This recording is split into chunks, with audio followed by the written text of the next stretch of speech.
A young man lies dying in a house in Naples, surrounded by the books and manuscripts that consumed his life. It's June 1837, and Giacomo Leopardi, the poet who dared to argue that nature itself was indifferent to human suffering and that happiness was structurally, permanently out of reach, knows his time is ending. He's 38 years old. He spent those years in exile of a different kind, not political exile, but the exile of a body that refused to cooperate, a town that refused to release him, a philosophy so bleak that polite society refused to accept it. His poems have been admired by a small circle. His prose has made the Catholic establishment deeply uncomfortable. But his ideas have already begun travelling farther than he ever managed to, shaping how the century thinks about suffering, illusion. What honest thought actually costs? This is the story of how a hunched, half-blind child from a provincial backwater in the Papal States became the greatest Italian poet of the 19th century, one of the most radical philosophical minds that century produced. That consciousness is not a gift but a wound, and if you think that conclusion is merely the self-pity of a sick man, consider this. The philosophy Leopardi built in obscurity would draw the admiration of Nietzsche.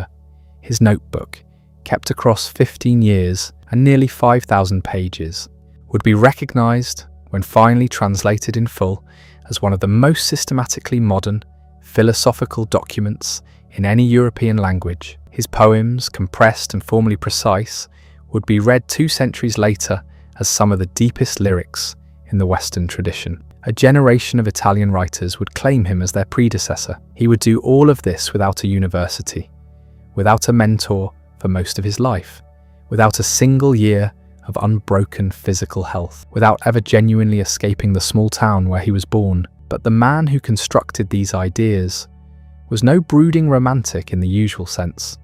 He wasn't theatrical. He wasn't reckless. He was cautious, methodical, and often desperate. He published his most challenging work into a culture unprepared to receive it. He tried once to flee his hometown by forging documents and was caught by his own father. He fell in love with a married woman and wrote it down in a diary rather than act. How does someone so constrained produce philosophy so vast? How does a man who spent his entire life inside a single radius of experience arrive at conclusions that feel universal rather than merely personal? The answer lies in a life stranger and more painful than any simplified account of it can capture. Recanati was a small town in the Marche region, and it gave Leopardi everything except freedom. His father's library gave him the ancient world in its entirety. His body gave him suffering in reliable, unrelenting quantities. His isolation gave him no choice but to go inward, farther than most people ever go, until what he found there wasn't comfort, but clarity. The ideas that came out of that process would outlast the empires reorganizing themselves around him while he sat reading by candlelight. He never travelled freely. He never loved successfully. He never enjoyed what most people would recognize as a normal life. But the man who built these ideas out of pure suffering was no romantic hero in the conventional sense. He was small, sick, radically, stubbornly alive in his mind, even as his body came apart. Recanati was the kind of Italian town where the ambitions of the outside world arrived late, if they arrived at all. It sat in the Marche region of central Italy, in the heart of the Papal States, a small hill town of perhaps 5,000 souls surrounded by countryside that changed very slowly, and a church establishment that changed even more slowly. Napoleon had shaken Europe to its foundations. The old certainties of dynasty and divine right had been challenged, dismantled, argued over in capital cities from Paris to Vienna. But in Recanati, the reverberations of all that arrived muffled, softened by distance and by the active conservatism of a town that preferred its arrangements as they were. The Enlightenment ideas circulating through European salons had barely penetrated its narrow streets. The post-Napoleonic debate about liberty, nationalism, and the rights of peoples was here largely theoretical.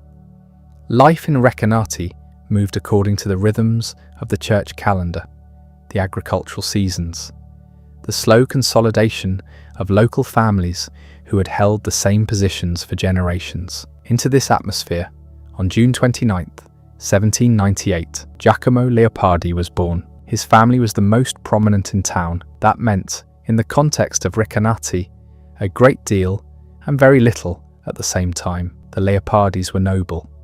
They had a palazzo. They had a name that commanded local respect. What they no longer quite had by the time Giacomo arrived was money.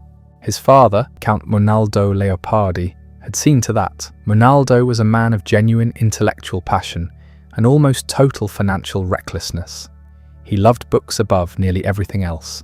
He had spent what the family had, and a great deal it didn't have, acquiring them. The library he assembled in the palazzo was extraordinary, one of the finest private collections in the Papal States. The balance sheets were catastrophic. His gambling debts and accumulated obligations had brought the family to the edge of ruin. Monaldo, faced with the consequences of his own appetites, eventually surrendered control of the family finances entirely to his wife.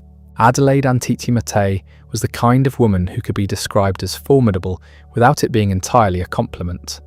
She was cold, methodical, and absolutely focused on one task: rebuilding the family's financial position. She managed the household with an austerity that bordered on severity. Warmth was not a quality she cultivated. Her children's emotional lives were not, by any visible evidence, a priority. She was, by the standards of her time and class, doing what was necessary, and she was doing it competently. That made it hard to simply condemn her. But the result, for the children growing up inside that palazzo, was a domestic environment that was simultaneously protective and suffocating, religiously disciplined in a way that left almost no room for the kind of spontaneous joy that children require. Food was carefully rationed, expenses were controlled, every indulgence was weighed against the larger project of financial survival. Count Monaldo, for his part, had retreated into reaction. He was a committed political conservative, suspicious of the new ideas flowing in from post-revolutionary France, hostile to liberalism and nationalism in all their forms. His intellectual passions were genuine but narrow.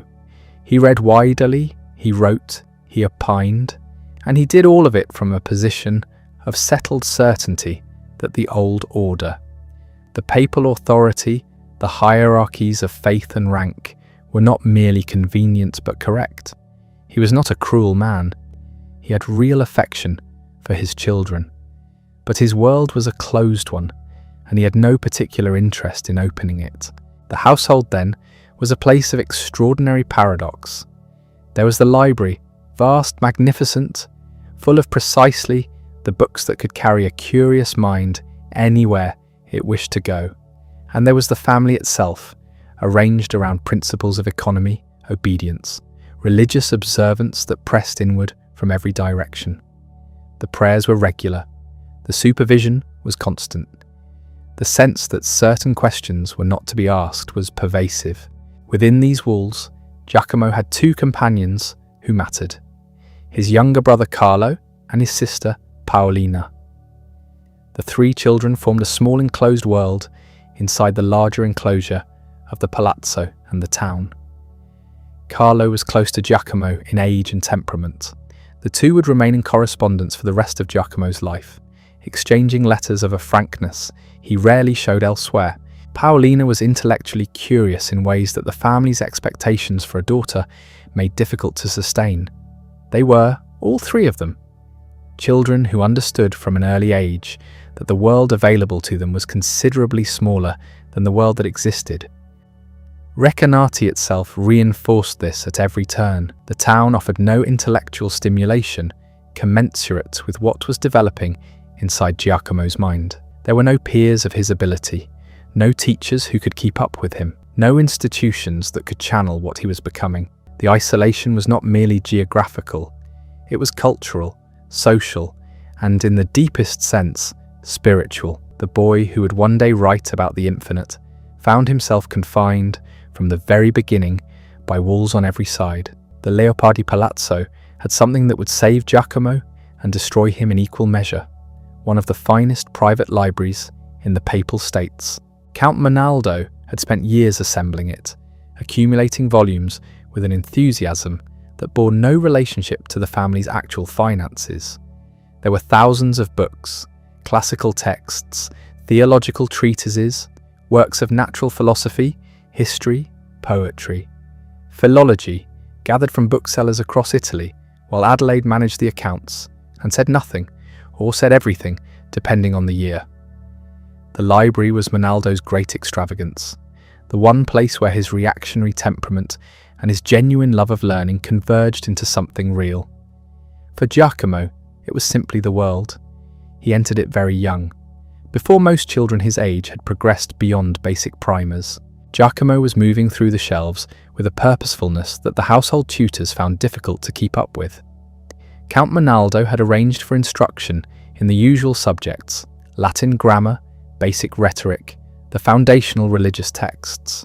The tutors were competent men. They simply weren't prepared for what they encountered. Giacomo didn't absorb material the way other children did, receiving it in portions and practicing until it settled. He consumed it. He finished exercises before they were assigned. He returned from lessons having independently worked through problems the tutor had intended to cover the following week. The pace was disorienting for everyone involved. Latin came first, and it came quickly. By 10, he was reading it with fluency, not merely translating sentences, but moving through classical texts as a reader, tracking argument and style. Greek followed. This was the harder achievement.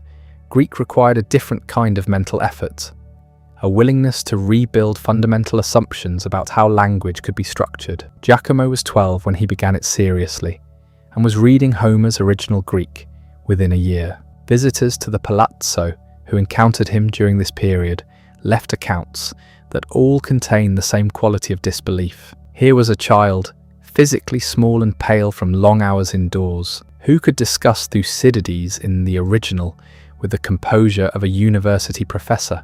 He didn't stop at Greek. Hebrew came next, studied largely without formal instruction, worked out through grammatical texts and scriptural commentary available in the library. Then French, which he acquired quickly enough that he was reading French philosophical literature with ease by his early teens. Spanish followed, English. He approached each new language as a problem to be solved, and solved it, then moved directly into reading whatever the language could offer him. This wasn't the ordinary precocity of a clever child who learns quickly. It was something structurally different, a mind that seemed to experience no resistance between encountering a linguistic system and internalizing it completely. What's striking, looking at this period from the outside, is the solitude of it. There was no school. There were no peers. The intellectual companionship available in the palazzo was limited to his father, who was learned but not equipped to match where Giacomo was going. The tutors, who fell further behind with each passing season. His siblings Carlo and Paolina were close to him emotionally, genuinely fond of each other in the way that children confined together become. But they weren't his intellectual equals. Giacomo understood this without cruelty, simply as a fact of his situation. He was alone in the library. The library was enormous, and that was the shape of his education. He began translating in earnest around age 14. The choice of texts was not modest. He worked through the first book of Homer's Odyssey in Italian, producing a version that showed not merely technical competence, but genuine sensitivity to the rhythm and weight of Homeric verse. He translated the second book of Virgil's Aeneid. These were texts that classical scholars spent careers annotating. Giacomo approached them as a teenager with no formal university preparation, no seminar guidance, no access to the community of scholarship that ordinarily surrounds such work. He had the texts, the grammars, the commentaries available in the library. His own intelligence, and he produced translations that visitors who examined them found difficult to reconcile with the age of the person who had made them. The palazzo received occasional learned visitors, men of letters, ecclesiastical scholars, gentlemen with classical interests, who called on Count Monaldo. When they encountered Giacomo, the responses were uniform: astonishment, followed by a kind of unease. There's something in the accounts that suggests the visitors didn't quite know how to position what they were seeing. A prodigy is one thing. A child who engages with classical scholarship at the level of a mature professional is something else. It produces a social discomfort that the accounts don't name directly, but register nonetheless. Giacomo was not performing precocity for their benefit. He was simply continuing the work he did every day. The work happened to exceed everything they expected. The library shaped him in ways that couldn't be separated from each other. It gave him a classical education of extraordinary depth and range, the kind of formation that had produced the greatest humanist scholars of earlier centuries. It also gave him a childhood without childhood's ordinary textures, without the casual society of peers, without the friction of institutional learning, without any context in which his abilities were unremarkable. He grew up measured only against the dead. The ancient authors were his companions. They set a standard. He met it, and there was no one around him who could tell him what that cost.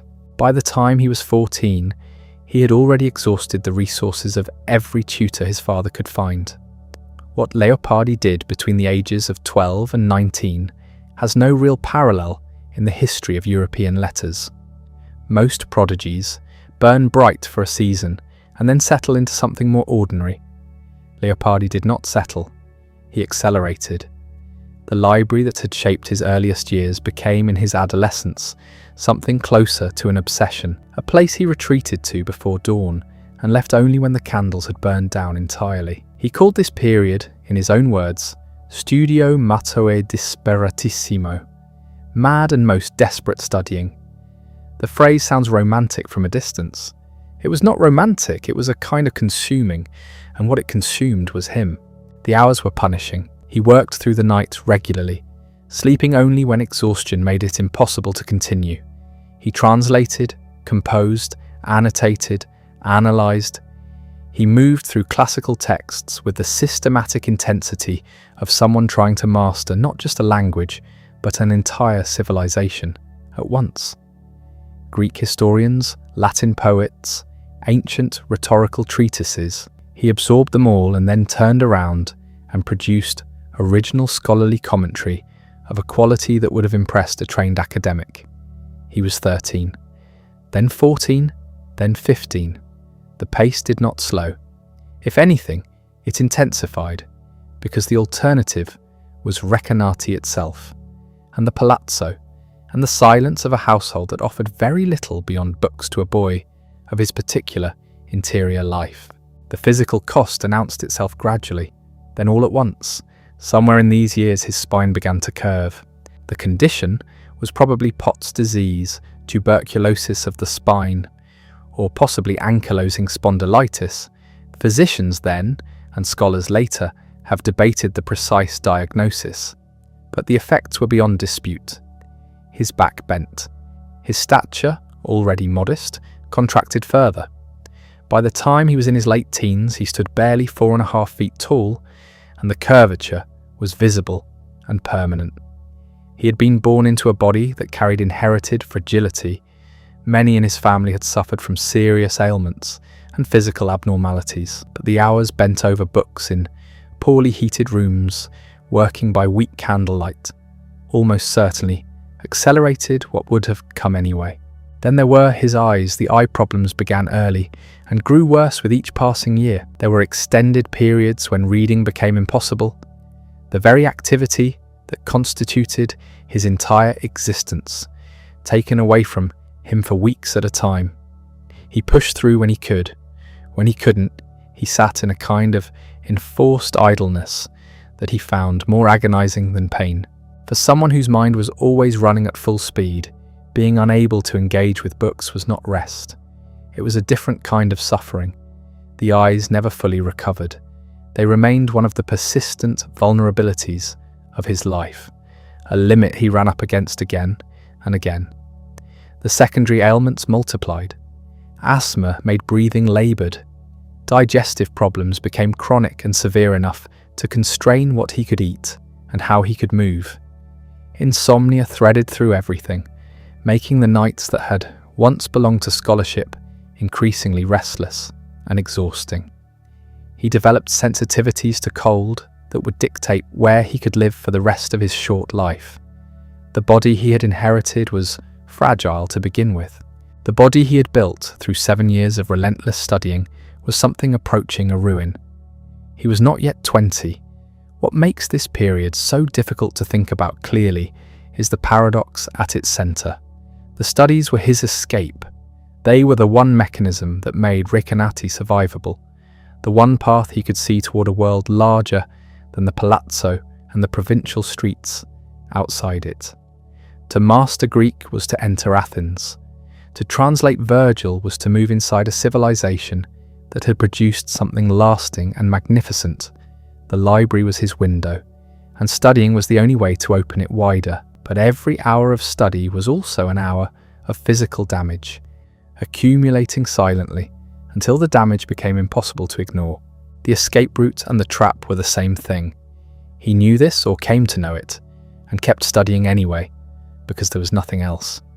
He produced an extraordinary volume of work in these years: philological treatises, translations, original poetry in multiple forms, scholarly commentaries on ancient texts that demonstrated not just comprehension, but genuine critical intelligence. Visitors to the palazzo who encountered his work came away shaken by the gap between the age of the author and the maturity of the scholarship. One contemporary described the effect as unsettling. The writing looked like the product of a long career, and the person who had written it was a teenager in a provincial Italian town who had essentially never left home. His father, whatever his emotional limitations, understood what he was witnessing and made a point of showing the work to anyone who might recognize its significance. The boy who had entered the library at 12 and looking for escape emerged at 19 as something the Italian literary world had no real category for. He was not a student because no institution had trained him. He was not yet publicly a poet because the major poems were still ahead. He was a solitary intelligence, formed entirely by his own effort, carrying in his head a quantity of classical knowledge that most scholars would have been proud to have assembled over an entire professional life, and carrying in his body the consequences of having assembled it the way he had. He had taught himself more than most scholars would accumulate in a lifetime, and he had paid for it with his body. In 1816, something shifted. For years, Leopardi had moved through texts the way a surveyor moves through terrain, measuring, cataloguing, annotating. His scholarship was extraordinary, but it was the scholarship of accumulation. He translated Homer and Virgil with a precision that would have impressed a trained classicist.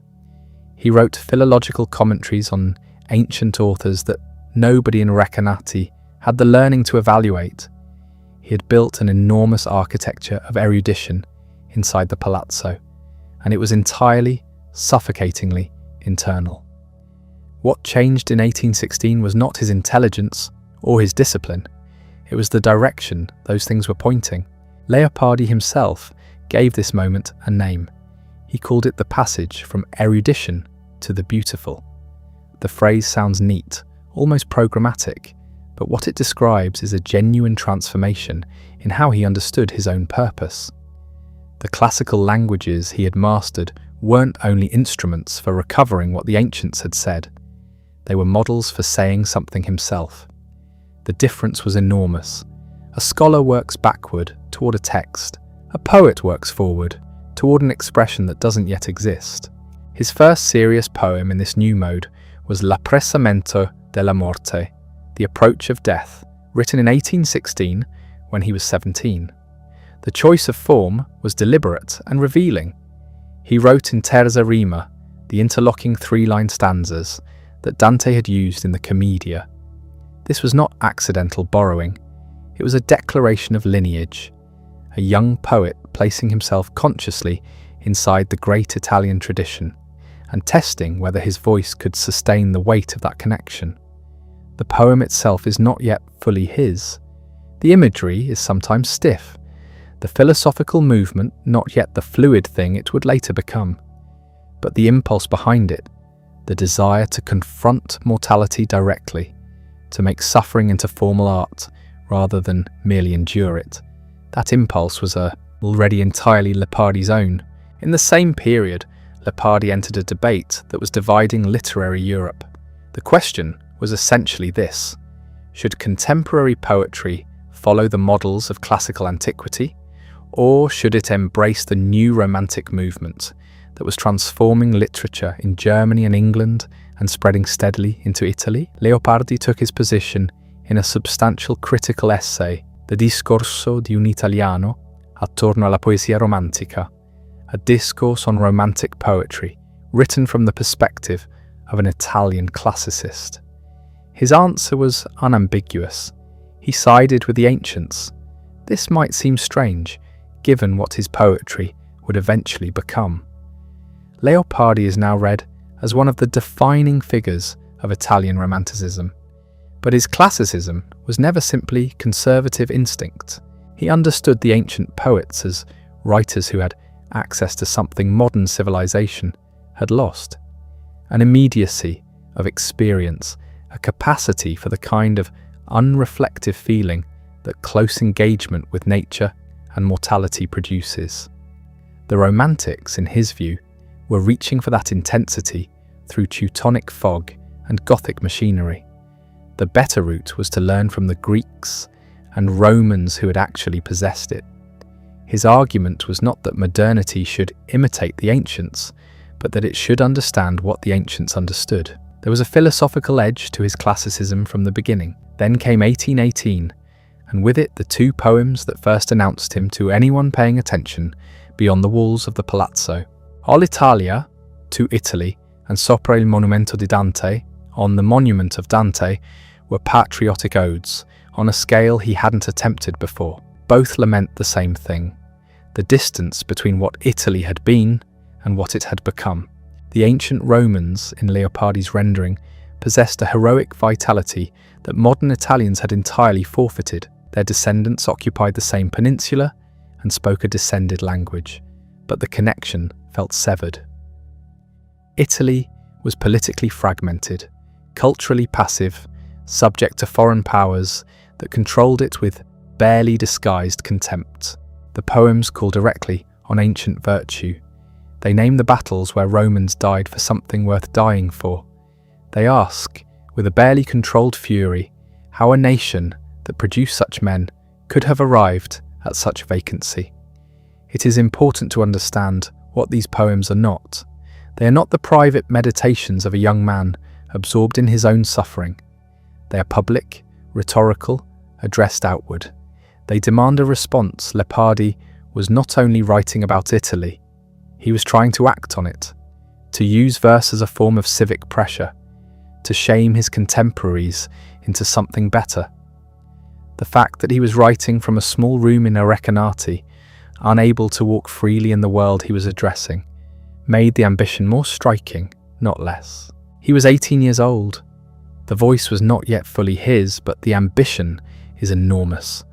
The two patriotic odes that appeared in 1818 announced a poet who had found his voice, even if the world wasn't quite ready to listen. Pietro Giordani arrived at the Leopardi estate in 1817. For Giacomo, it was like a window opening in a room that had been sealed shut for years. Giordani was not an obscure figure.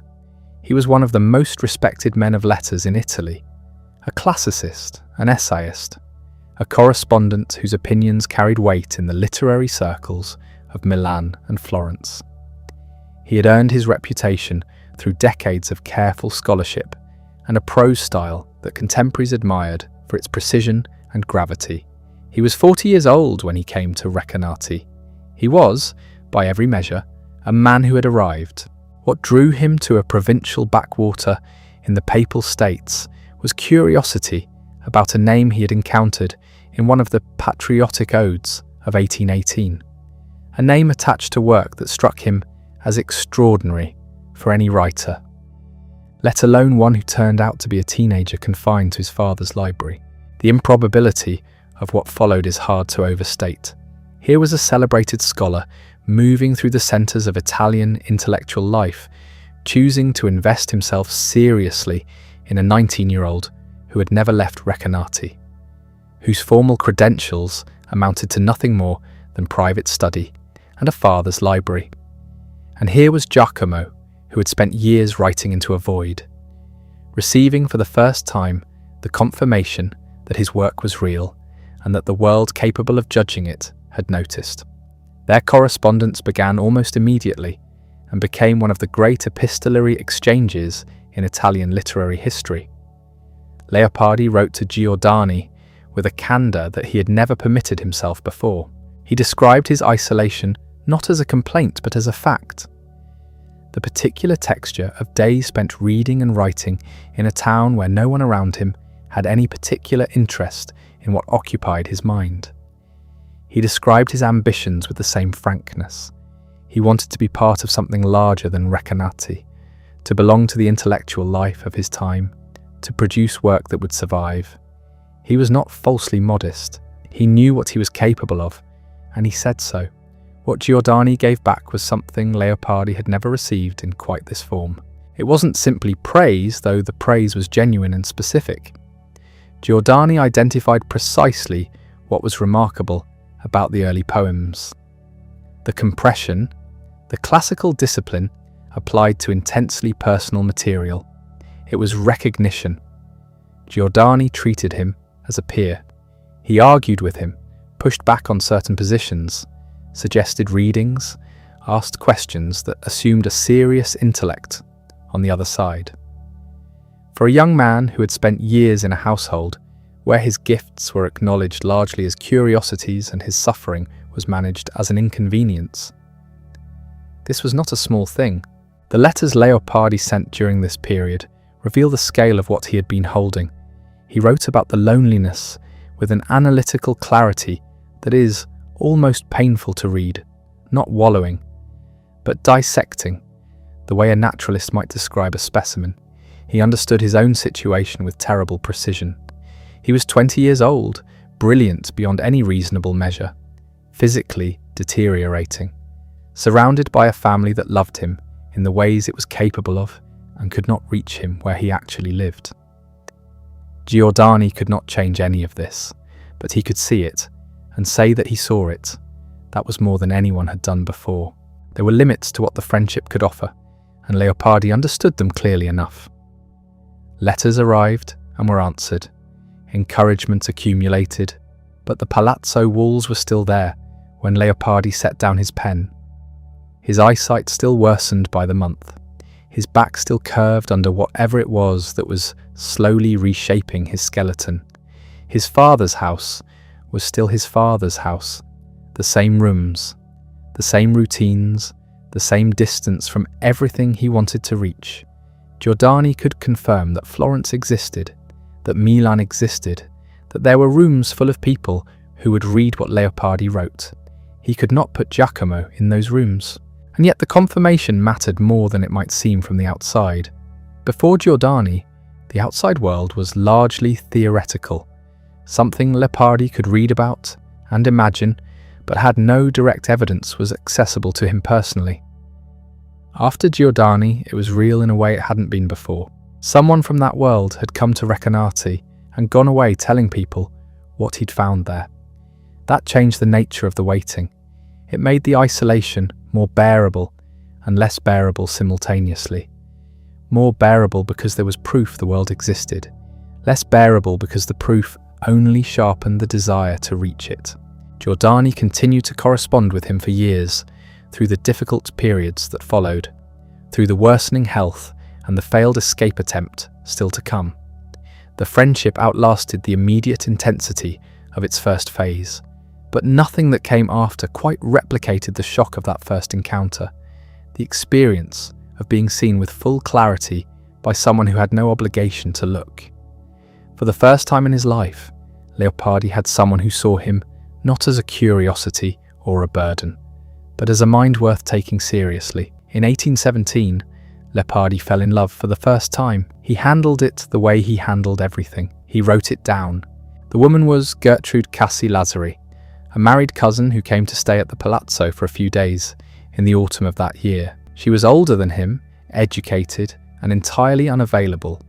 She was also, for Giacomo, the first human being outside his family who seemed to offer something that books alone could not. He was 19. He had spent 7 years destroying his body in a library. He had never been in a position to want anything from another person before. The experience hit him with a force that surprised even someone as self-aware as he was becoming.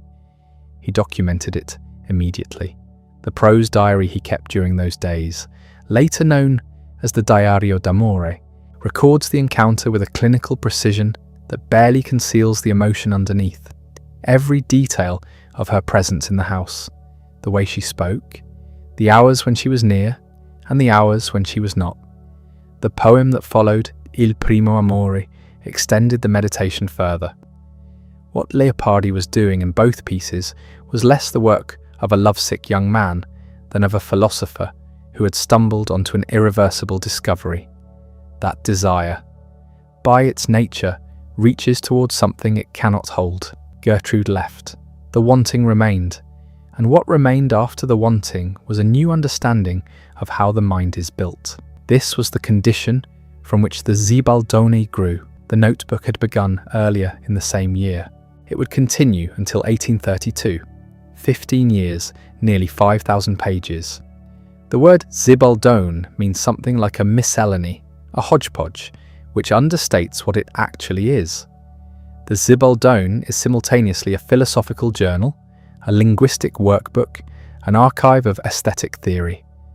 One of the most intimate personal documents in Italian literature. On a single page, Leopardi might move from a technical analysis of Latin syntax to a reflection on the nature of beauty, to an observation about why ancient peoples were happier than modern ones, to a note about a particular quality of afternoon light. The connections between these thoughts are not always explicit. They accumulate instead, the way sediment accumulates, and over time a structure emerges. What the early entries reveal is a mind in the process of discovering itself. Leopardi had spent years acquiring knowledge. Now he was beginning to make something of it. The friendship with Pietro Giordani had given him a correspondent who took his ideas seriously. That validation had loosened something. He wrote in the notebook with a freedom he hadn't permitted himself before. He disagreed with the received positions. He tested arguments against each other without committing to either. He observed his own states of mind with the same rigour he brought to classical texts. The love for Gertrude became one of those states to examine. What it had shown him, he came to believe, was structural rather than personal. The experience of wanting something completely and being denied it was not a misfortune that had happened to him. It was a demonstration of something universal. The mind reaches, the world does not meet it. That gap is not an accident, not a failure of circumstance that better luck might have corrected. It is the permanent condition of conscious experience. The Zibaldone became, among other things, the place where Leopardi worked this out in full. There was another figure who entered that same year, though her significance would not become clear until much later. Teresa Fattorini was the daughter of the Leopardi family's coachman. She was young, healthy in the ordinary way that Giacomo was not. She moved through the periphery of his daily life at the palazzo with the easy unself-consciousness of someone who has not yet learned to look at existence too closely. He noticed her. He watched her the way a person who lives mostly in his mind watches those who seem entirely at home in their bodies. She contracted tuberculosis. She died young. Her death was, at the time, one more instance of the loss that had already become a recurring theme in his thinking, another demonstration that youth and beauty were not protected by their own existence. He did not write about her immediately. She was not yet a subject, but she was entering the part of his mind that would eventually become his greatest poems, the place where particular people become figures for something larger than themselves. A decade later, she would surface in A Sylvia as the image of everything promising that perishes before it is fulfilled. In 1817, she was simply present, a young woman alive in the same house, the same courtyard, the same provincial town, while Leopardi sat at his desk and wrote, and he kept writing. The Zibaldone grew not as a project with a shape planned in advance, but as the record of a mind that had no other adequate outlet. Every encounter, every frustration, every philosophical problem that would not resolve itself found its way into those pages. The notebook kept growing, year after year, accumulating thoughts like sediment. What it would eventually contain was nothing less than the full architecture of one of the 19th century's most radical minds. By 1819, the walls had closed in completely. Leopardi was 20 years old, and he had not left Recanati in any meaningful way. He had been to the local church along the familiar streets, back to the palazzo. The wider world existed in books and in the letters he exchanged with Giordani. But those were representations of life, not life itself. He had watched year after year pass without change, while his body deteriorated and his intellectual ambitions pressed harder against a situation that offered them no outlet. By the time winter turned to spring in 1819, he had decided he could not stay. The plan he devised was straightforward in its desperation. He would obtain a passport through false pretenses, representing his intentions to the local authorities in terms that would not raise his father's suspicion. The details required careful handling. Recanati was a small place, and Count Monaldo had connections that reached into most of its administrative corners. Giacomo proceeded cautiously, securing the documents piece by piece, keeping the plan hidden from the household. What he intended to do once he was clear of the town isn't entirely certain. The point was escape first. The destination could be sorted afterward. It didn't work. His father discovered the plan before it could be set in motion. How exactly the interception happened isn't recorded in precise detail, but the result was unambiguous. The passport was revoked, the attempt was over. Giacomo was back inside the palazzo under closer supervision than before. Count Monaldo was not a cruel man in any simple sense. He genuinely believed his son needed protection, that the world outside was too harsh for someone of Giacomo's physical fragility. But that belief, however sincerely held, functioned as a cage. The surveillance intensified. The family watched him more carefully. The distance between father and son, which had been growing for years, widened into something harder to bridge. What the failed escape did to Leopardi's inner life was more consequential than anything external. He had risked something concrete and lost. He had made a direct claim on his own freedom and been turned back. The experience confirmed what some part of him had already suspected, that he was not going to move through life the way other men did, accumulating experience, forming attachments, testing himself against the ordinary world. He was going to remain where he was. That recognition was not resignation.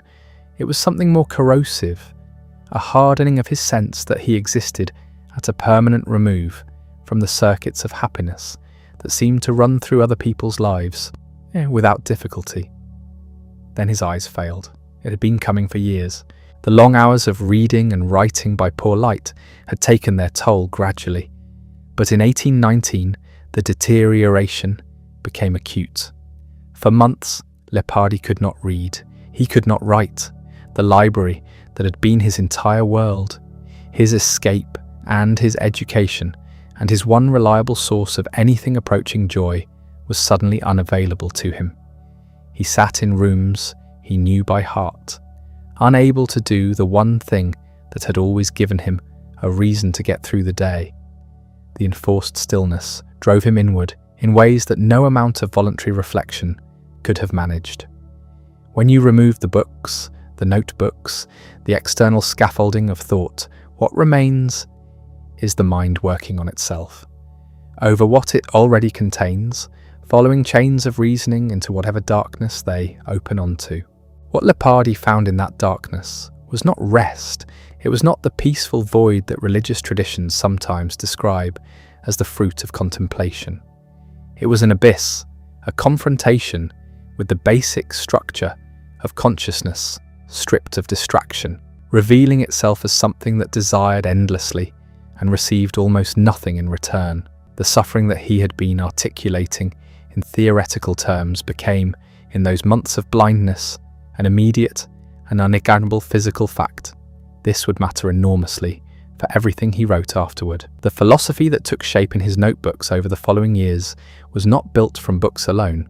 It was built from experience, specifically from the experience of being cut off from books and left alone with the bare mechanics of existing.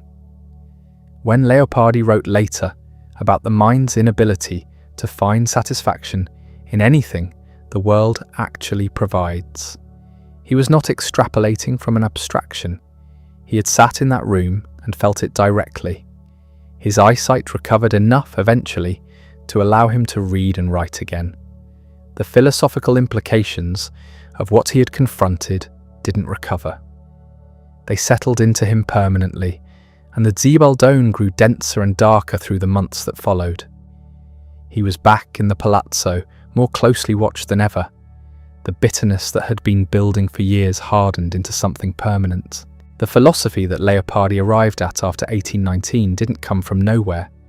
The failed escape, the months of blindness, the long confinement inside his own thoughts, all of it had been building towards something. What emerged was not a mood or a temperament, but a genuine philosophical system, worked out with the rigour of a trained scholar and the urgency of a man who believed his conclusions were a matter of survival.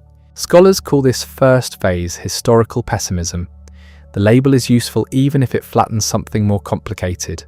The basic argument goes like this: human beings were once closer to nature, not in a primitive or brutish sense, but in the sense that they lived inside a set of illusions that nature herself provided. Courage, beauty, heroism, the feeling of love, the sense of belonging to something larger and more permanent than a single life. These were not truths about the world. They were gifts that nature extended to her children, because without them life would be unendurable. Ancient peoples fought bravely because they genuinely believed glory was real. They loved passionately because they had not yet analysed love into its components and found it wanting. They looked at the sky and felt wonder rather than calculation. Reason was what ended all of this. As civilizations matured, as philosophy and science and rational inquiry developed, the illusions began to dissolve, and nothing replaced them. Reason could strip away the belief in glory, but it couldn't provide a substitute for glory. It could expose love as a biological compulsion, but it offered nothing to fill the space that love had occupied. The arc of human civilization in this reading was not progress, it was loss. Every step forward in knowledge was a step deeper into a kind of spiritual winter. Leopardi came to this partly through Rousseau, whose influence runs through the early pages of the Zibaldone like an underground current. Rousseau had argued that civilization corrupted natural man, that the move from primitive simplicity to social complexity had cost humanity something essential. Leopardi absorbed this and pushed it further. His ancient peoples were not noble savages. They were people who still had access to something real, not truth, but the experience of meaning, and the moderns had traded that access for clarity about a world that turned out to offer very little worth being clear about. What made this more than an intellectual exercise was how precisely it mapped onto his own life. He had educated himself with ferocious intensity, and the education had worked. He knew more than almost anyone around him. He could read Homer in Greek and feel the rhythms as a living thing, not a museum artifact. And yet that very knowledge had cost him the capacity for the kind of unreflective joy he could observe in people far less learned than himself. He watched the townspeople of Recanati, people he sometimes barely concealed his contempt for, and saw something in them he could not recover in himself. They could be happy in ways that his understanding made impossible. The festival on the village square moved them. The religious ceremony comforted them. He stood at the window and understood everything, and felt nothing of what they felt. This created a tension in Leopardi that he never fully resolved. He was honest enough to acknowledge it. He couldn't wish he had studied less. The studies were not a mistake he regretted in any simple way. They were the only thing that had made his life bearable, the only avenue through which he had managed to be fully himself rather than a provincial nobleman's sickly eldest son. His intellectual gifts were inseparable from his sense of his own worth. To wish them away would have been to wish himself away. And yet he could see, with the same analytical faculty he couldn't renounce, exactly what they had taken from him. His position in the literary debates of the period was similarly uncomfortable. In the classicism versus romanticism argument that preoccupied Italian letters in these years, Leopardi aligned himself firmly with the classicists, defending ancient poetry against what he saw as the modern romantics turned toward abstraction and sentiment. Ancient poetry had force because ancient poets had lived inside their illusions. They meant what they wrote.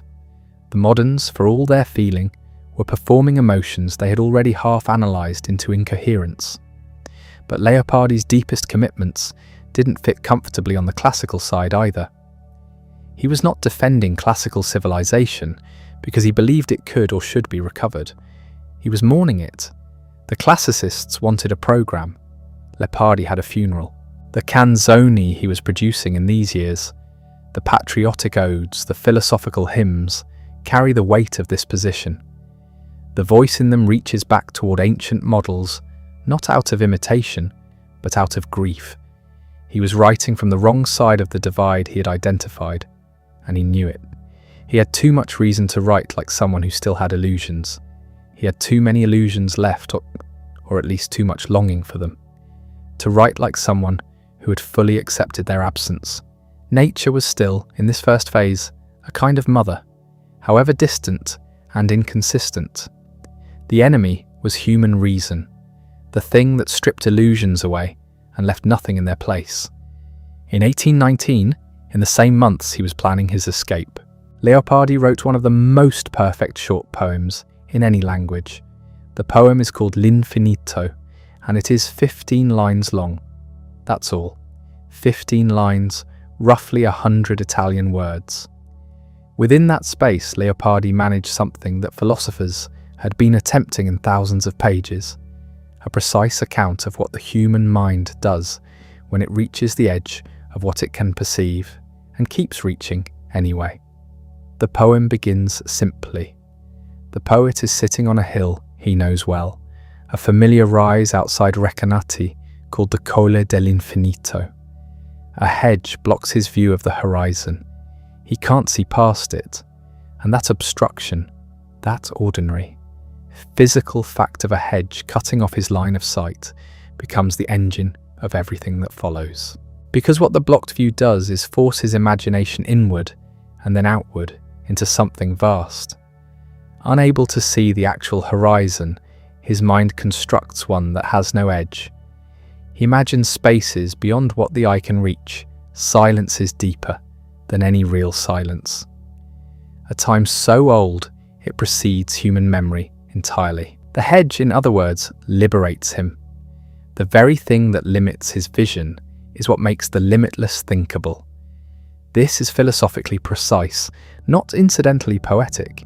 It captures a paradox that sits at the centre of Leopardi's entire way of thinking, that the human mind is built to desire what it cannot have, that the imagination is most alive precisely where experience stops, that this condition is both magnificent and devastating.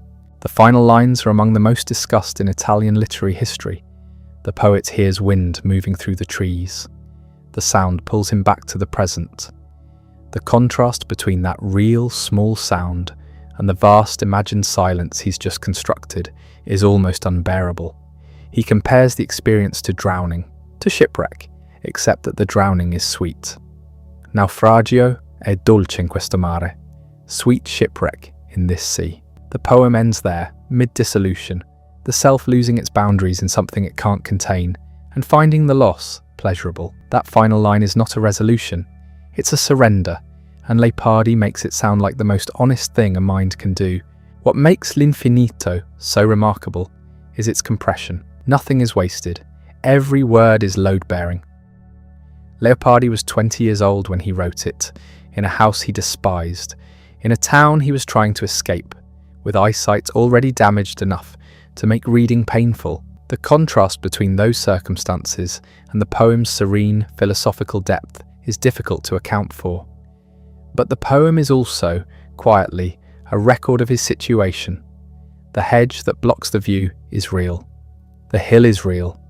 The longing for something beyond what's available, that's real too. He transformed the specific geography of his confinement into a meditation that belongs to no particular place or time. The other poems from this period, the early Idilli and the first Canzoni, work by similar principles.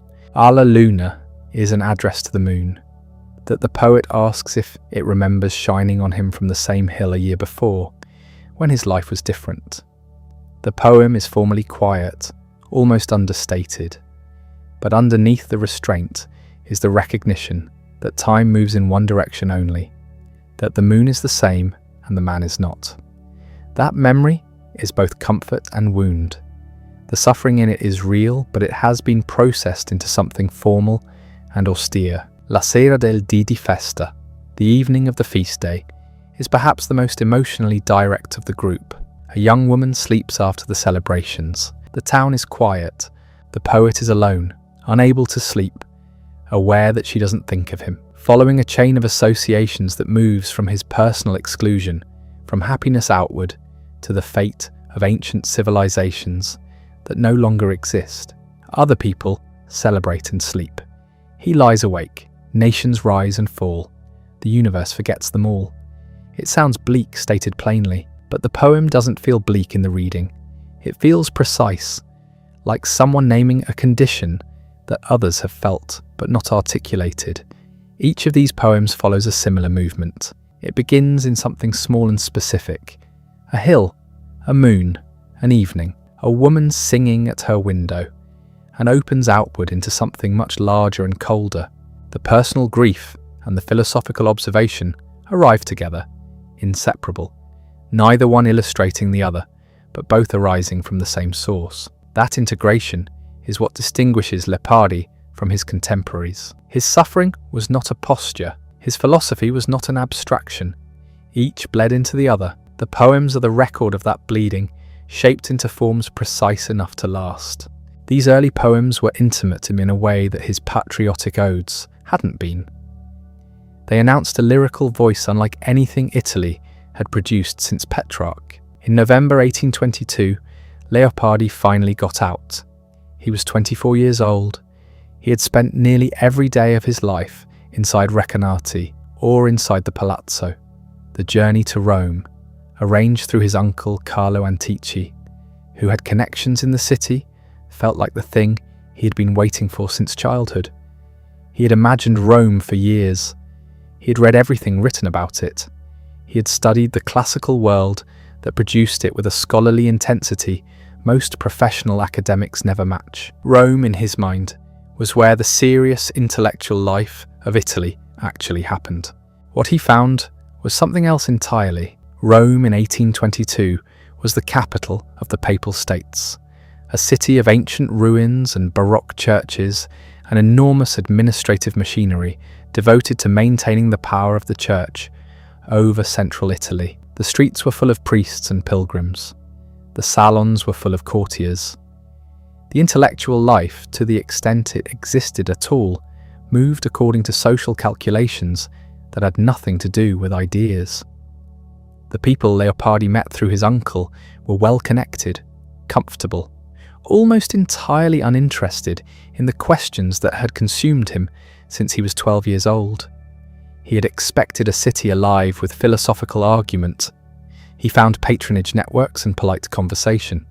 The church hierarchy he encountered confirmed rather than softened his growing suspicion that institutional religion was fundamentally dishonest. These were not men animated by faith. They were men managing power. They did it with the practiced smoothness of people who had been doing it for a very long time. Leopardi had grown up in a household of genuine, if suffocating, Catholic piety. His father's religious convictions were real, however reactionary their political expression. What he saw in Rome was something different, a religious apparatus that had learned to wear conviction as a costume. It left him colder than ever toward the consolations that religion offered ordinary people. The ruins were worse. He had expected them to be magnificent. They were. But magnificence was not what they communicated to someone with Leopardi's philosophical framework already in place. What the ruins of the Forum, the Colosseum, the Palatine Hill communicated was loss on a scale that made personal suffering seem almost trivial by comparison. Here was the physical evidence of everything that human civilization had once built and then failed to keep. The greatest empire the Western world had ever produced had left behind broken columns and overgrown foundations. If Rome could fall, and Rome clearly had, then nothing was exempt from time's indifference. The ruins didn't inspire him, they confirmed him. It was in this frame of mind that he visited the tomb of Torquato Tasso, the great Renaissance poet buried at Sant'Onofrio on the Janiculum Hill. Tasso had died in 1595 on the eve of receiving the laurel crown that would have officially recognized him as the greatest poet of his age, recognition that arrived too late to mean anything to the man himself. He had spent years imprisoned in a hospital for the insane. His genius had been real. His suffering had been real. The world had rewarded him with confinement and neglect until it was too late to matter. Leopardi stood at that tomb and felt something he recognized. The identification was not sentimental.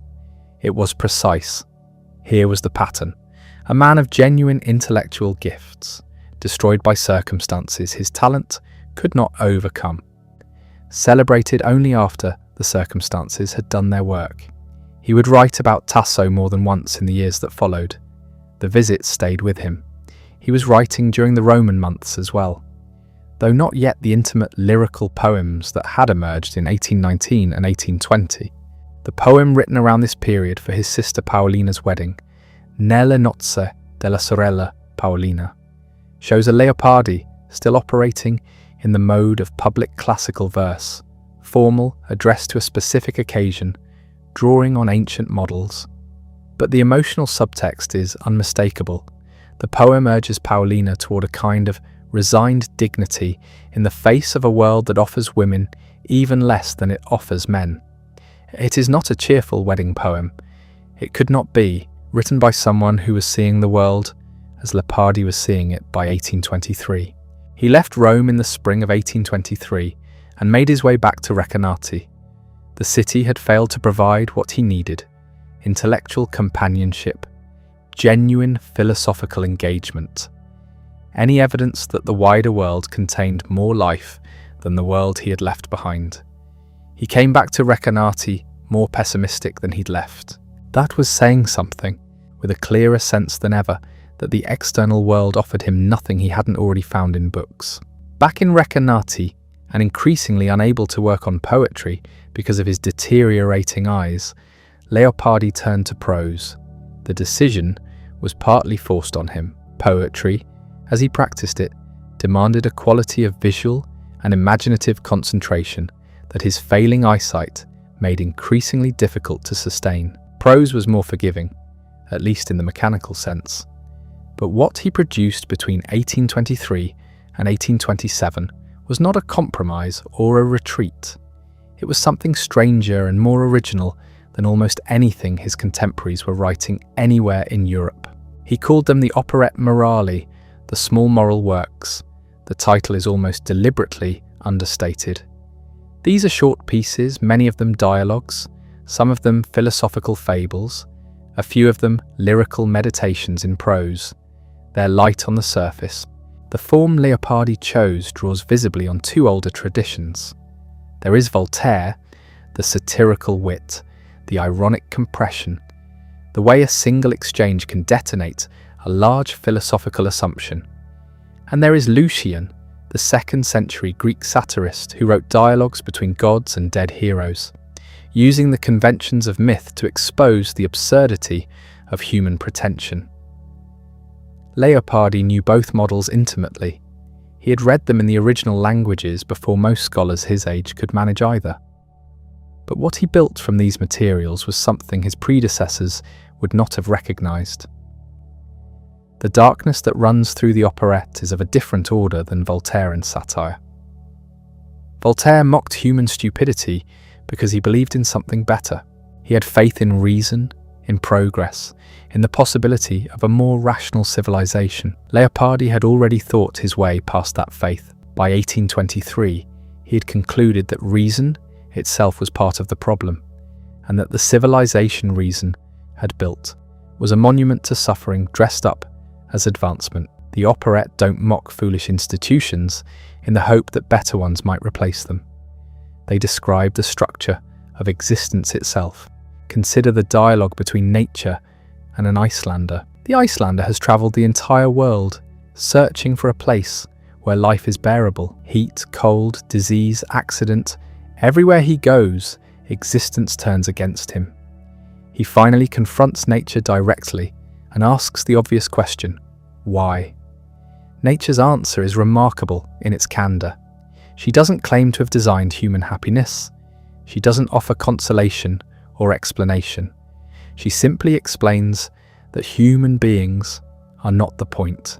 She creates and destroys without purpose, attending to the continuation of the whole, while remaining entirely indifferent to the suffering of any part. The Icelander has no response to this. There isn't one. The dialogue ends with the Icelander presumably eaten by lions, which Leopardi describes almost as an afterthought. The exchange between the Earth and the Moon is quieter but equally bleak. The Earth asks the Moon what it observes looking down on human civilization across the centuries. The Moon's perspective is long and cold. Empires rise, philosophies replace one another, religions succeed religions, and the fundamental condition of human life remains unchanged. Nothing accumulates in the direction of happiness. The Moon reports this without cruelty. It is simply what observation reveals. Then there is the conversation between Tristan and a friend. Tristan being a character who speaks with Leopardi's own voice. He has read everything, thought everything through, and found no argument capable of answering his pessimism. His friend suggests various remedies: action, love, religious faith, the satisfactions of philosophy itself. Tristan disposes of each one carefully, not with contempt, but with a kind of exhausted precision. He isn't enjoying his conclusions. He would prefer to be wrong, but he can't find the error. What these pieces accomplish together is something quite specific.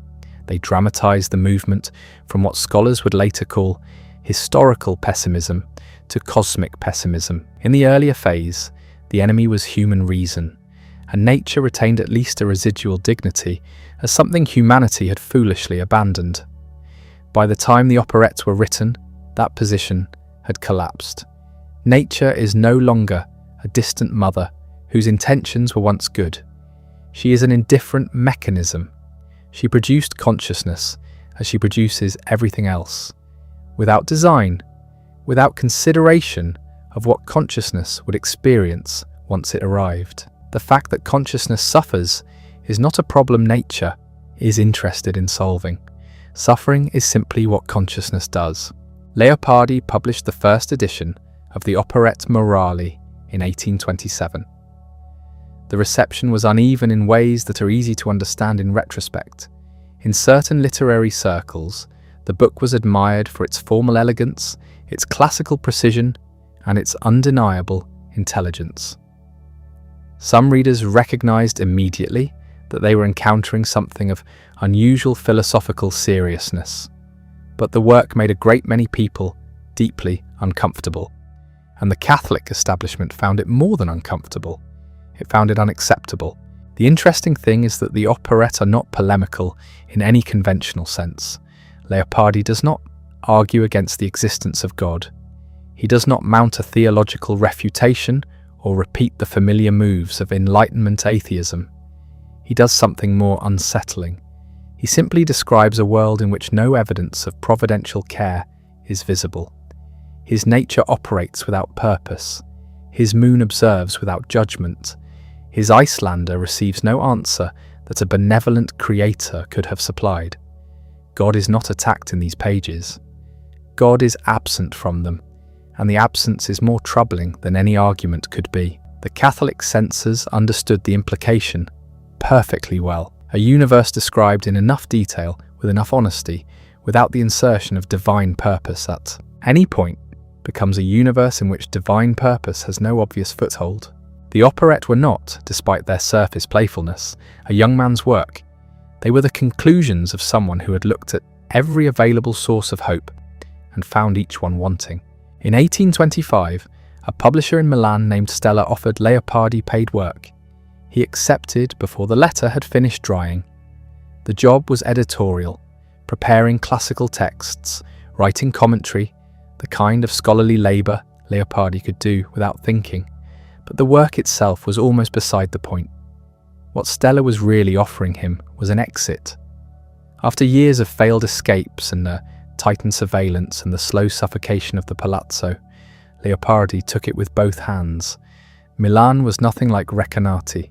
The city was the commercial and intellectual capital of northern Italy, home to publishers, journals, literary societies. The kind of argument about ideas that Leopardi had been conducting entirely in his own head for the better part of a decade. He arrived as a relative unknown. The early Canti had circulated in limited editions.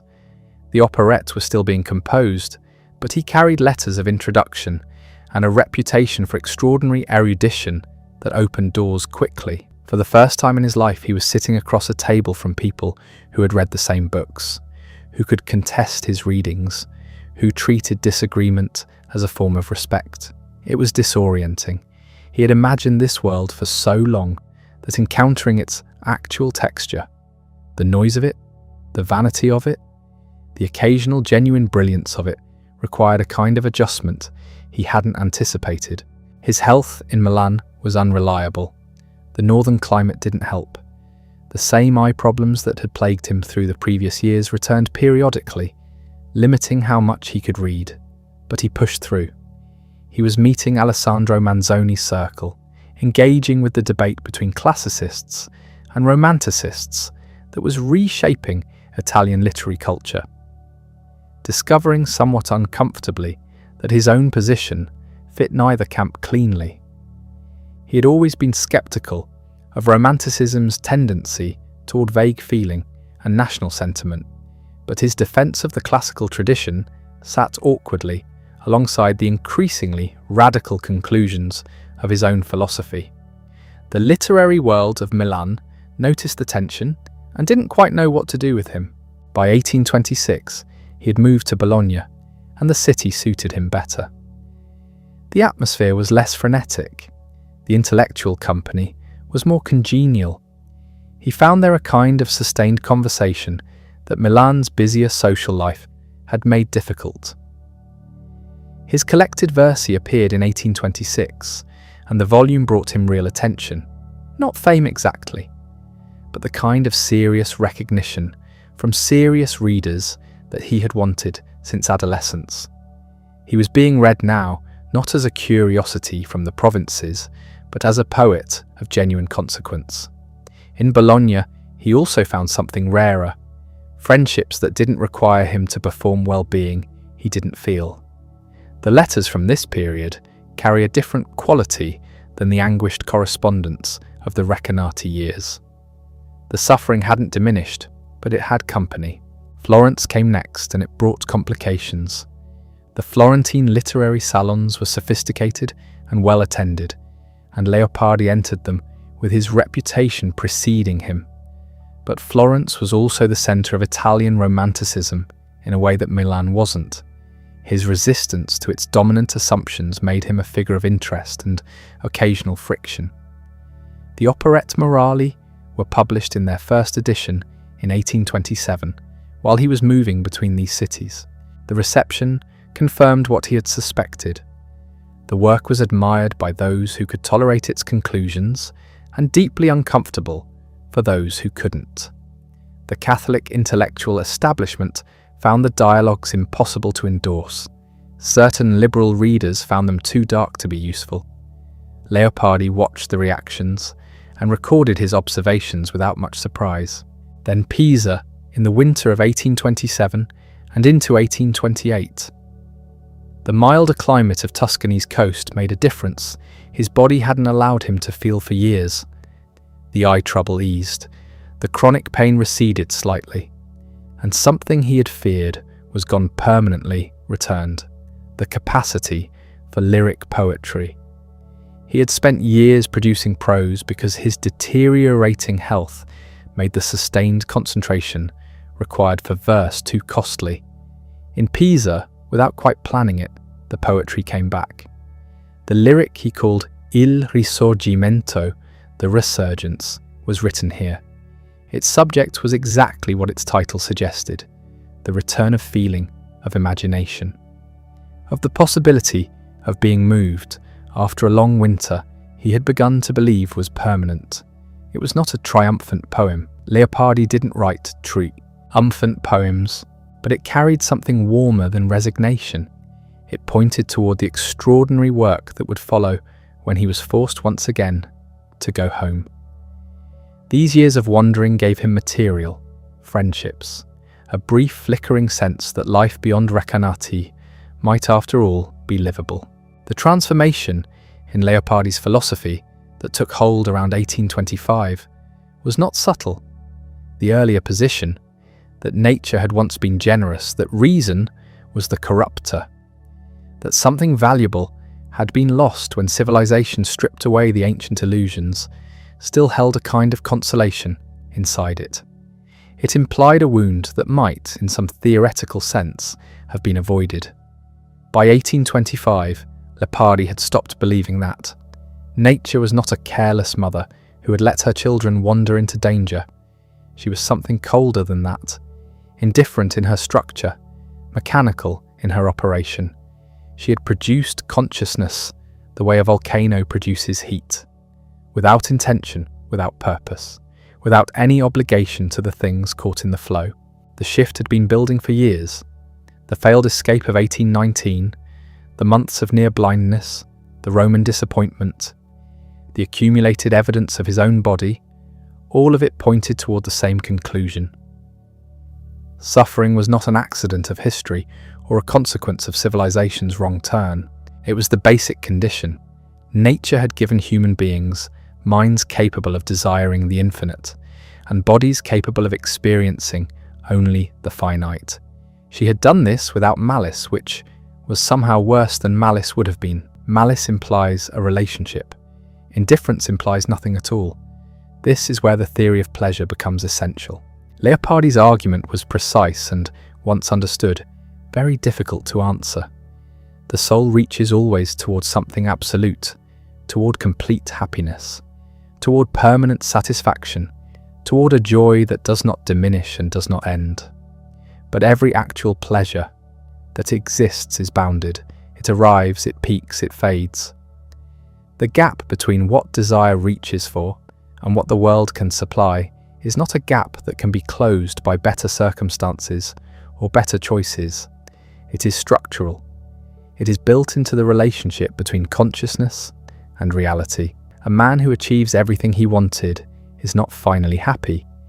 He simply discovers that what he wanted was not enough, that the wanting was always pointing past the thing wanted towards something further that has no name and no object. This is not a psychological problem that therapy could address. It is a philosophical condition, and it has no remedy. What distinguished Leopardi's pessimism from other dark philosophies circulating in Europe at the same moment was his absolute refusal of metaphysical explanation. Schopenhauer was arriving at comparable conclusions about suffering around this same period, working largely in parallel and, it appears, without significant cross-influence. Both men saw universal suffering as the foundational fact of existence, not an anomaly to be explained away. But Schopenhauer built a metaphysical architecture around that fact: the blind striving will, the transcendent principle behind all phenomena, the possibility of release through aesthetic contemplation, or ascetic renunciation.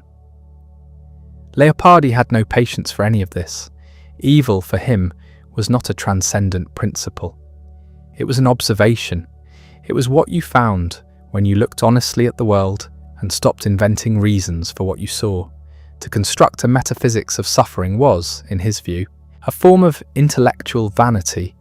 It dressed up an empirical fact in philosophical costume and pretended that explaining something was the same as resolving it. He was equally unsparing about the consolations that most people, including most philosophers, kept available to themselves. Religion promised redemption and suffered from the obvious problem that no evidence supported it. The Enlightenment myth of progress promised that reason and science would gradually improve the human condition. Leopardi found this not merely wrong, but almost comically optimistic, given what reason had actually produced in his own experience. Nationalism, which was building toward its great 19th century crescendo all around him, offered collective identity as a substitute for individual meaning. He had written the patriotic odes. He knew the feeling. It didn't hold, and yet illusions were necessary. This was the knot at the center of his mature thinking, and he never fully untied it. The ancient Greeks had been capable of genuine courage and genuine beauty, partly because they still had access to illusions that gave life a texture and density it otherwise lacked. The capacity for heroism, for passionate love, for the kind of unreflective vitality that produces great art.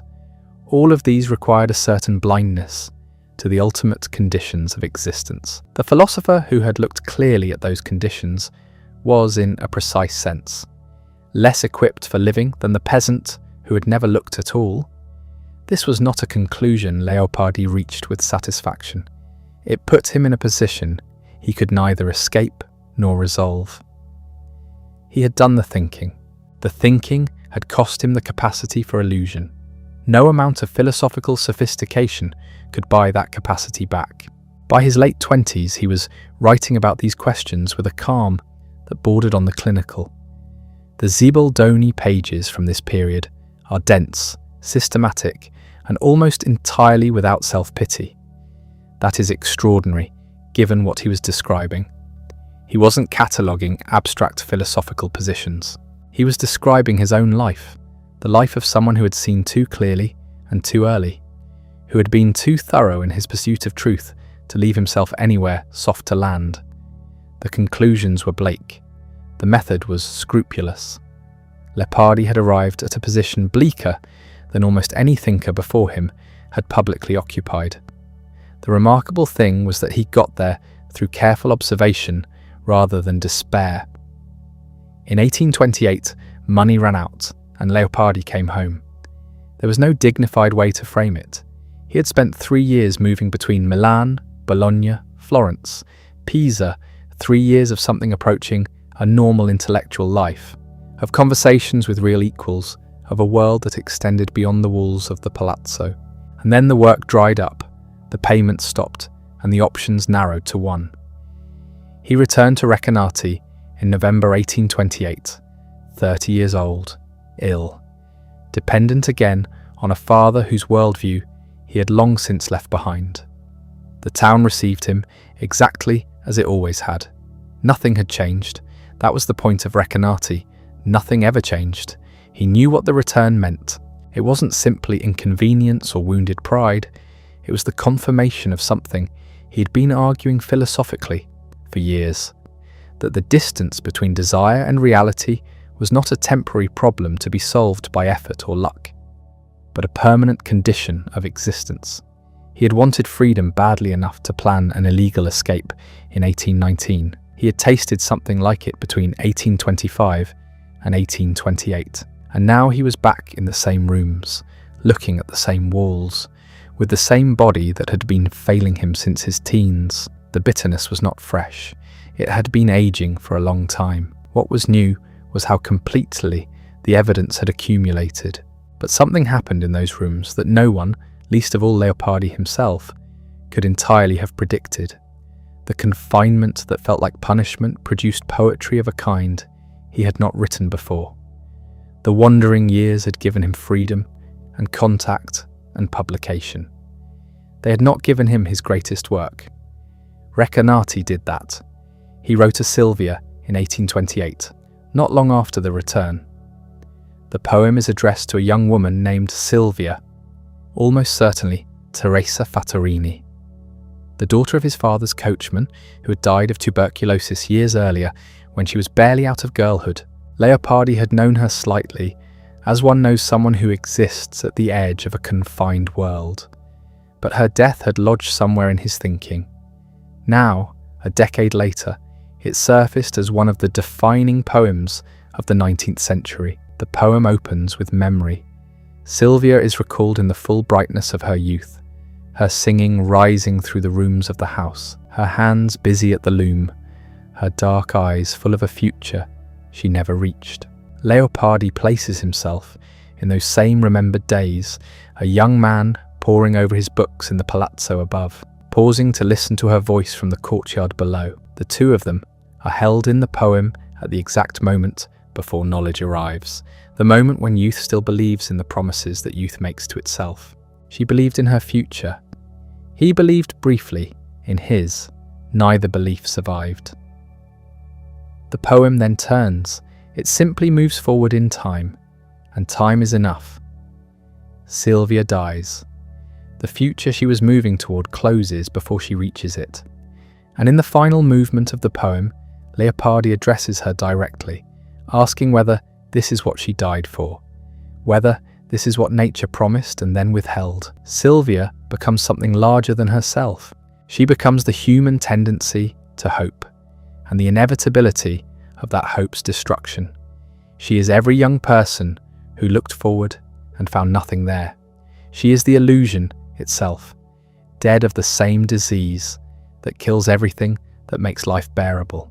The period that produced as Silvia produced other poems of comparable weight. Le Ricordons, Memories, is a longer meditation on the same territory. The landscape of Recanati itself becoming the archive of everything lost. Every window and hill and night sky carrying the weight of past feeling that can never be recovered. La quiete dopo la tempesta, the calm after the storm, observes the particular quality of relief that follows a passing storm. A pleasure that exists only as the temporary absence of fear. That is precisely Leopardi's theory of happiness in concentrated form. Il sabato del villaggio, Saturday in the village, watches a community preparing for Sunday's festivities and finds in its happiness something already elegiac. This was because the anticipation of pleasure is always more vivid than the pleasure itself. Each of these poems takes a small observation, weather, memory, a village Saturday, and opens it into something philosophical without ever abandoning its particularity. They are not abstract arguments. They are events in the world that carry argument inside them. By 1830, friends in Florence, principally those who had come to know him during the wandering years, had arranged enough financial support to make another departure possible. In April of that year, Leopardi walked out of the palazzo at Recanati for the last time. The town had given him everything it was going to give him. The library, the suffering, and in the end, the poems. A Silvia was not a lament for one dead girl. It was a lament for everything beautiful that existed only to be destroyed. Reading it now, nearly 2 centuries later, that quality has not diminished by a syllable. The friendship that finally got Leopardi out of Recanati for good had begun in Florence, when he met a young Neapolitan named Antonio Ranieri. The exact circumstances of the meeting place, it's somewhere in the Florence literary circuit, around 1828 to 1830, when Leopardi was living in the city on what remained of his modest external support. Ranieri was 23 years old. He was physically robust, socially confident, genuinely charming in the way that Leopardi had never been and could never be. The contrast between them was difficult to miss. Ranieri was handsome, energetic, capable of moving through drawing rooms with an ease that came naturally to men whose bodies cooperated with them. He was also, at this point in his life, in political trouble. a committed liberal nationalist. He'd been exiled from Naples for his views and was living in the north under the kind of cloud that gave certain young men in post-Napoleonic Italy a glamorous edge. He was precisely the type that Florence's intellectual circles admired. What drew him to Leopardi is the question that scholars have been circling for nearly 2 centuries. The simplest explanation is the obvious one. Leopardi's reputation, even then, was extraordinary among those who knew Italian letters well. The Canti had circulated. The Operette Morali had made an impression on readers who could handle what they were actually saying. Meeting Leopardi in person, however, was a different experience. He was 30 years old in 1828. His body already showed the full cost of 2 decades of illness and privation. He moved with difficulty. His spine had curved badly enough to alter his posture and his gait. He was, by every account, a striking and slightly shocking figure to encounter. This mind of enormous vitality, housed in a frame that had been quietly failing since adolescence. Ranieri claimed, then and afterward, that the devotion he felt was immediate and sincere. There is no particular reason to doubt this entirely, though there are plenty of reasons to examine it carefully. The friendship deepened fast. By 1830, when Leopardi finally secured enough support from friends in Florence to leave Recanati for the last time, Ranieri was already functioning as something between a companion and a caretaker. Leopardi's letters from this period reveal what he himself felt. They reveal a man who had never in his life experienced consistent human warmth directed specifically at him, who was correspondingly defenseless against it. The emotional dependence that comes through in those letters is not subtle. He writes of Ranieri with a tenderness and a reliance that he had never directed toward anyone outside his siblings. It was something close to total attachment, with everything that implies about vulnerability. What Ranieri actually felt is harder to establish. Later in his life, long after Leopardi was dead, he would write about the friendship with a proprietary intensity that struck many readers as self-serving. He had managed Leopardi's papers, Leopardi's reputation, Leopardi's narrative. Scholars in the 20th century began asking whether Ranieri's account of his own devotion was accurate, or whether it had been shaped over decades into something more flattering than the original. The honest answer is that nobody knows. What is clear is that during the Florence years, the arrangement functioned. Ranieri was present, attentive, willing to organize his own life around Leopardi's needs to a degree that no one else had ever done. The practical circumstances of those years were difficult. Money was always scarce. Leopardi's health continued its slow deterioration. His eyesight remained unreliable. His digestive problems and chronic pain made sustained work exhausting. And yet the work continued. He prepared texts, maintained his correspondence, and kept the Zibaldone growing. Florence offered him intellectual company that Recanati had never provided. Even in poor health, he was capable of contributing to conversations that the city's literary circles valued. He was not merely a figure to be cared for. He was still, unmistakably, a mind in full operation. By 1833, the situation shifted again. The Neapolitan government issued a pardon for Ranieri, which meant he could return home. For a man who had been living in political exile for years, this was not a small thing. He intended to go south. The question was what Leopardi would do. His health made travel difficult, and Naples, in every practical sense, was a poor environment for someone with his respiratory and circulatory problems. The climate was warm, but the city was enormous and chaotic and far from any of the northern connections that had sustained his literary life. None of this produced significant hesitation. Leopardi followed Ranieri south with what, given the circumstances, looks like the decision of a man who had attached himself completely to one person and was unwilling to remain behind. In 1833, Leopardi and Ranieri left for Naples together, and Leopardi would never return north again. Naples was everything Recanati was not: loud, chaotic, warm, absolutely indifferent to the suffering of any individual caught within it. The city in the 1830s was the largest in Italy, a sprawling Mediterranean port of somewhere near 400,000 people, where fishermen, merchants, priests, street vendors occupied the same narrow alleys in a press of noise and smell that had no equivalent anywhere in the Papal States. Leopardi had spent his formative years in a town of a few thousand souls, surrounded by silence and hills. Naples was the opposite of everything that had shaped him. He knew it from the moment he arrived.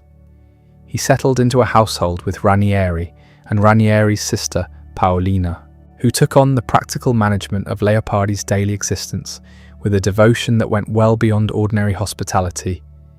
His health by this point required genuine tending. The spinal condition had long since bent and compressed his frame. His eyesight was unreliable. He tired quickly, moved with difficulty, and could not always be left alone. Paolina organised meals, managed the domestic arrangements, ensured that the household functioned in ways that allowed Leopardi to work when he was able. Without her, it is hard to see how the final years would have been possible at all. What is remarkable is how much he did produce, given the physical circumstances. The correspondence continued. Letters went out to friends in Florence and Milan, responses to critics, exchanges with scholars who had read the operette and wanted to argue about them. He prepared the 1835 collected edition of his work, revising poems that had appeared in scattered forms over the previous 15 years and organising them into the Canti, the collection that would eventually be recognised as one of the landmarks of Italian literature. He added new pieces. He continued the philosophical engagements that had occupied him since his teens. The body was failing in ways that were impossible to ignore, but the mind had not softened. He was never entirely comfortable. In Naples, the intellectual climate struck him as shallower than Florence. The city's energy, which might have invigorated another man, remained alien to someone whose entire inner life had been built in stillness and solitude. He was not unhappy, exactly, but he was never at home there either. The gap between the world outside his window and the world inside his head was perhaps wider in Naples than it had ever been. Then in 1836, cholera reached the city. The epidemic was serious enough to drive many households out of Naples and into the surrounding countryside. Ranieri moved the household south to Torre del Greco, a town on the Bay of Naples that sat in the shadow of Mount Vesuvius. The volcano loomed over everything there. It was not a benign presence. Vesuvius had buried Herculaneum and Pompeii in 79 AD, and it had erupted many times since. The landscape around its base was scarred and strange. Blackened lava fields, thin soil. Growing on those slopes almost defiantly, the yellow broom plant, the Ginestra, flowering against a backdrop of hardened destruction. Leopardi looked at this landscape and wrote his last major poem. La Ginestra is long by his standards, over 300 lines, divided into 7 sections, addressed directly to the broom plant growing on the volcano's slopes. It is the furthest thing from the compressed 15-line meditations of L'Infinito. This is a poem that argues, at length, with considerable force, with barely contained fury, at the delusions it identifies in contemporary thought. Leopardi attacks 2 targets in particular. The first is religious consolation, the belief that human suffering has divine meaning, that pain is purposeful, that a benevolent God presides over the catastrophes of human existence. The second is the 19th century's faith in progress, the Enlightenment descended belief that civilization was advancing, that human life was improving, that the arc of history bent toward better things. For Leopardi, both positions were forms of lying to oneself. The broom plant is his counter-argument. It grows on the slopes of a volcano without illusion. It does not pretend that its situation is safe. It does not invoke providence or progress to explain why it blooms in the shadow of something that will eventually destroy it. It simply flowers briefly and makes no false claims about what it is doing or why. Leopardi calls this honesty, The plant is, in some sense, wiser than the philosophers and priests who insist on finding meaning in a universe that has given no evidence of caring whether we find meaning or not. But the poem does not end in pure negation. What it offers instead is solidarity, the recognition that suffering is universal, that every human life is conducted under the same conditions of limitation, pain. Mortality should, Leopardi argues, produce not despair, but a kind of fraternity. If we know that everyone around us is carrying the same weight, the rational response is compassion, not competition. Courage in the face of shared vulnerability is not heroism. It is simply what honesty requires. This was not a comfortable conclusion. It offered no heaven, no historical redemption, no guarantee that the suffering would be worth something in the end. What it offered was accurate, and for Leopardi, accuracy had always been the only standard that mattered. La Ginestra was the last major thing Leopardi wrote. It said what everything else had been building toward. Solidarity was not happiness, but it was the only honest response to the human condition. By the summer of 1837, Leopardi was barely leaving his bed. The dropsy that had been advancing for months had swollen his legs so severely that walking had become almost impossible. His breathing came in laboured intervals. The body that had been failing him since his early teens was now failing him in ways that could not be managed, compensated for, or ignored. He was 38 years old. Ranieri was there throughout. He and his sister, Paolina, had organised the household around Leopardi's needs for years, and by the final months, those needs had become almost entirely medical.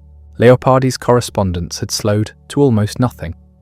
The man who had produced thousands of pages of philosophical prose, who had filled the Zibaldone across 15 years, who had still been revising his collected Canti as recently as 1835, was now too weak to sustain the intellectual work that had defined every hour of his conscious life.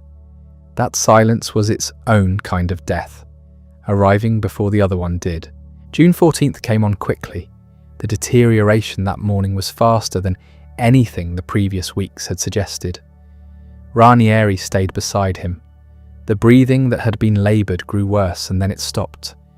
Leopardi died sometime that afternoon in the house they shared in Naples. He was 38 years, 11 months, and 15 days old. His body had outlasted his health by roughly 2 decades, which was itself a kind of testament to something.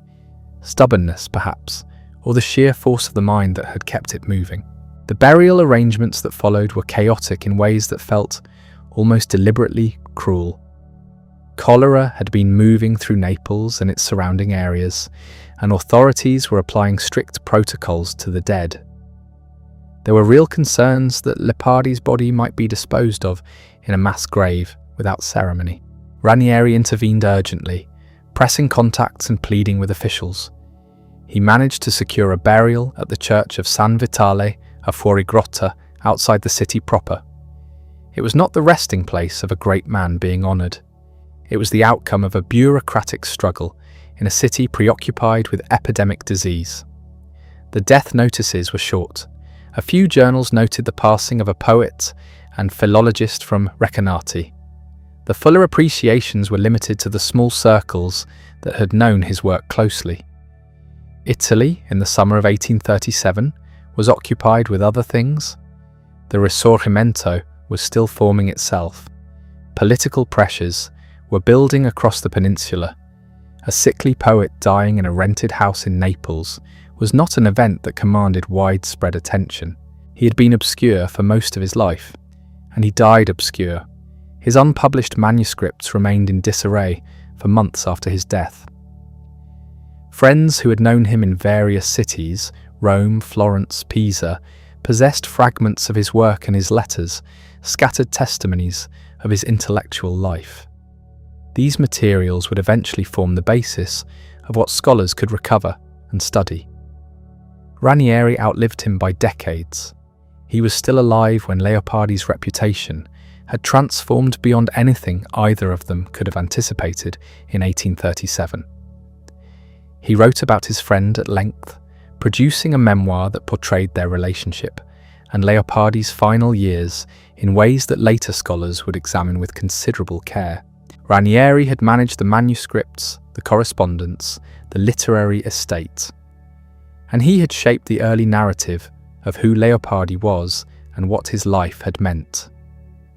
Some of what he wrote has been confirmed by other sources. Some of it has not. The question of what Ranieri gave Leopardi in those final years and what he took in return has never been settled to everyone's satisfaction. The city moved on without pausing, as cities do, and the man who had spent his entire life thinking about the indifference of the universe died into exactly that indifference. The obituaries were brief, and most of Italy did not notice. A small death notice appeared in a Neapolitan paper. A few literary journals acknowledged the loss. The Canti had been admired by a circle of readers who understood what they were looking at. But that circle was not large. The Operette Morali had made certain readers deeply uneasy, and the church had made its disapproval known. For most educated Italians in 1837, Leopardi was a melancholy provincial poet of some distinction, not a figure whose death required the nation to stop and take stock. The Risorgimento changed that, though not entirely honestly. The nationalists of the mid-19th century, building toward Italian unification, needed poets who had burned with patriotic feeling. Leopardi had written exactly those poems in 1818. All Italia and the Ode to Dante were there in the record, unmistakable in their longing for Italian greatness. So the Risorgimento claimed him. They quoted the early odes at rallies and in pamphlets.